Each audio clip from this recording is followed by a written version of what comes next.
This would be one of those books that I would wish I could read for the first time again.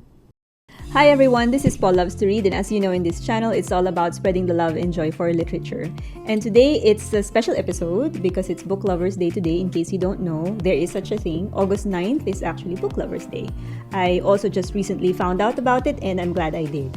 And because it's Book Lovers Day, we decided to record.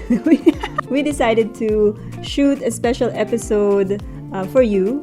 And it's a little different because this time I'm going to share with you some of the books that I have read way in the past, as in pre-pandemic around 2018 and earlier. So I'm going to share with you some of the books that have been memorable and that have stayed with me. And these are some that I would highly recommend as well.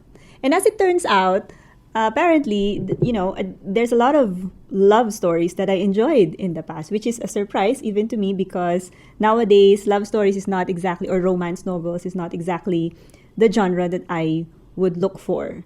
That being said, I feel like the selection nowadays when it comes to romance novels and love stories are not the same as before. So I'm looking for something punchier when it comes to love stories, something more gut-wrenching and something more, heavy.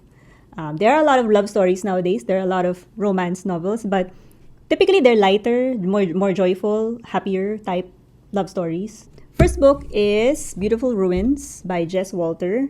It was published in 2012 and it's been award-winning and notable book for several media outlets and book review outlets out there. It's also a New York Times bestseller. And I remember reading this on the year it was published back in 2012 or maybe 2013. And I remember picking up this book, having absolutely no idea what it was about, didn't know the author, didn't know what the story was about, but something about it attracted me. And I'm so glad I read it because to this day, it is one of the books that I would immediately recall when somebody asks me recommended books. It is a love story, but more than just a love story, it is an epic love story. So what do I mean when I say epic? Epic as in epic in a sense of time because the timeline spans decades and generations, and epic in a sense of location and setting because there's so many settings to the story. Like they were in Italy, they were in America, they were in different places, which makes the story even meatier and juicier. And the love story is just it's heavier in that sense. So that's why it's really epic. It's beautifully written. There are some really memorable gut-wrenching moments in there. The simple little conversations that they have that, again, to this day, I could remember the feeling of reading the book. So yeah, I really, really enjoyed it. So if you're in the mood for an epic love story, I think this one would be it. I'm pretty sure of it. The second book is The Paris Wife by Paula McLean. It's another New York Times bestseller. It was published in 2011 this time. So the other one is 2012. This is 2011. I read this also the same year, siguro 2012 or 2013. And this is the story it's another love story, obviously. And it's a story of Ernest Hemingway and his wife, Hadley. Just to be clear, it is historical fiction. Okay, it's not non-fiction. It is historical fiction. I recommend it because it is another one of those love stories wherein it's the balance of love and pain.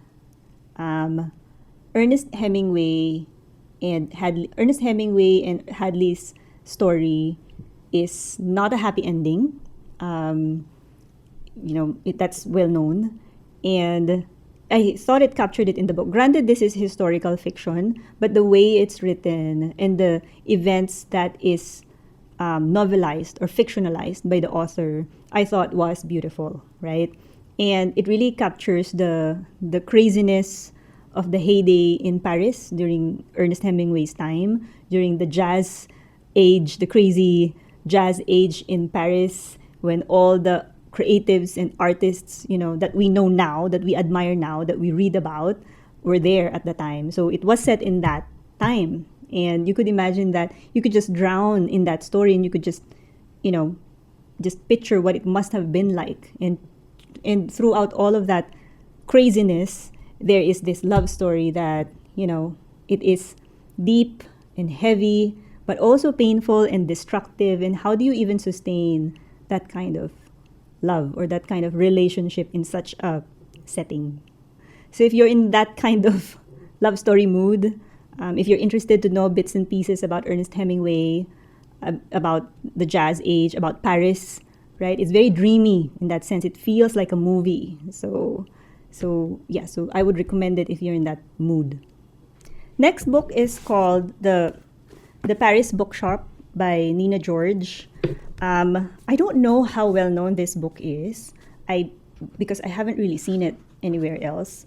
But it was published in 2015. I believe that every book lover would love this book because this book, The Little Paris Bookshop, is about books, and it is so tough. And you've heard me say this before. It is so tough to write about books for book lovers because book lovers' standards and expectations when it comes to books are different and tends to be higher.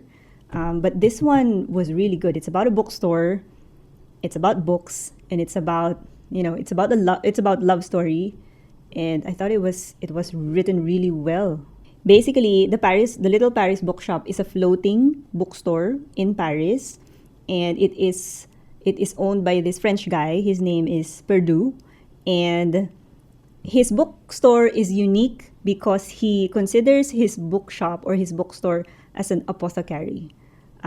So people go to his bookstore and tell him their problems and their ailments, and then Perdue would prescribe a book that could heal you somehow through books. So it gives you that element of magic and fantasy when it comes to stories, like how books and stories could save you, how stories could heal you in your whatever you're feeling. But the twist of the book, the twist of the story is that Perdue himself is actually has a broken heart, right? The love of his life left him, and basically just left a love letter for him, which Perdue never opened. And that's when the story starts, and that's when his adventure starts. And it's a really, really good, really, like fantastical, but also quite sweet love story, but also has that painful element to it. So if you're in that mood, I would recommend that. I hope that convinced you.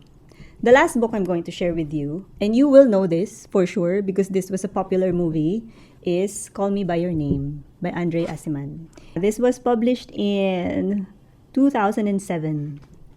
So way, way, way back. But the movie was released, I don't know when was it released, much more recently. It's a really good love story.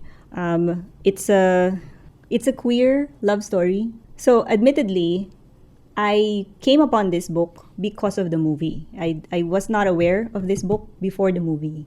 And when I watched the movie, I liked the movie. And then I learned that it's from a book. So I read the book. And then I found out that after reading the book, I realized that the book is just amazing. It's just super amazing. I read it in one day, in one go. And right after reading this book, I watched the movie again. And I'm telling you, it's the perfect way to watch the movie. Read the book first and then immediately watch the movie. It's a totally different feeling. It's a totally different experience. The book is so much, okay? The book is about self-discovery, discovering your identity, your sexuality, and then discovering love in a young, tender age in a setting in Italy. It's a very romantic setting, isa pa yun. So it gives you again that magical, romantic mood and setting, but at the same time, the story is something that's not very light. But at the same time, the story is heavy. This novel really, really made a mark on me. It kind of snuck in the corners of my heart, as corny as that sounds. But the love story is just so pure and so heartbreaking. If you've seen the movie, you'll know what I mean.